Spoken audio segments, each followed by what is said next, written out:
అయిపోతుందమ్మా కోడి పిల్ల. నేను పట్టుకెళ్తాను. సరేనమ్మా ఆ బాత్రూమ్ లో పెట్టమ్మా. వదినా తాతయ్య బతుకు పోయినా పోతాడు అలా చూస్తా ఉన్నా. పొద్దున్నే బాత్రూంలో బతుకు నీకెట్లేవా తాతయ్యకి? ఇంకా ఎన్నాళ్ళు ఆయన బాధ పెడతావు? ఏటే బాగుతున్నావు? ఆ ముసలోడు పని ఆ ముసలోడు చేసుకుంటాను, నేను ఎందుకు చేస్తాను? నీకెందుకంటా నొప్పి ఏంటే ముసలోడా? నా నాన్న ముసలోడు అంటావా? నీ నాన్నగారైతే ఎన్నాళ్ళు చేయడం ఈ సాగిరి నువ్వు? నిన్న కాకమంది వచ్చిందా పిల్ల? ఇంటి పని అతను పనిలో నీ చేస్తుంది. అసలు నువ్వేం చేస్తున్నావు? ఊరోళ్ళందరూ నాకు ఇల్లే చెప్తున్నా గానీ నా పిల్లం ఎంత కదా, నా పిల్లం అంతా గొప్పలు చెప్పుకున్నాను. కానీ నువ్వు నా తండ్రితో పనులు చేయంటావా? అసలు నీకు అసలు ఉందంటే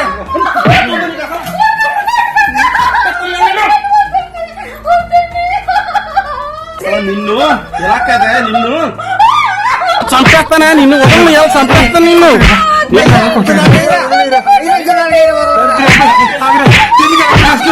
నా మాట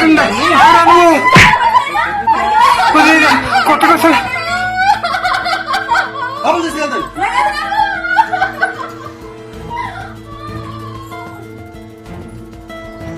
దీన్ని నాన్న నీతంతా సాకిలు చేస్తుంటే నా పిల్లలు ఎప్పుడు చెప్పలేదా నువ్వు?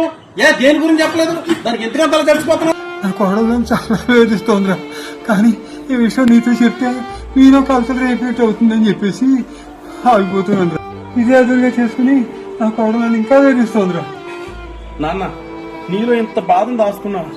నాకు ఒకసారి చెప్తే నేను తను ఎప్పుడో తన్ని తరిమెత్తాను కదా నాన్న. సరే పద, దాని సంగతి ఏంటో నేను చూస్తాను కదా. ఆడుకోలేదు తగ్గిపోతాయి వదినా. నా మొగుడు ఏంటే జగక్షేత్రం ఏంటి నిన్ను? నా తండ్రి ఏంటి బాధలు పెట్టావు నువ్వు?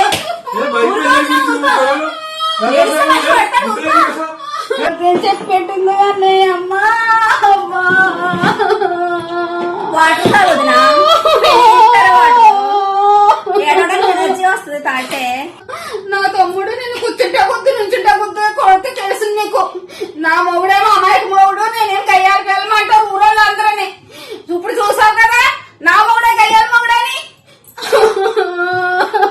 వదినా ఎందుకు వదినా తాతయ్యని అలా ఏడిపిస్తావు? ఇంతకు ముందు కూడా నిన్ను అడిగాను ఒకసారి, చెప్తానన్నా చెప్పలేదు. ఇప్పుడైనా చెప్పొదినా ఏం జరిగిందో. నేను డిగ్రీ చదివిన రోజుల్లో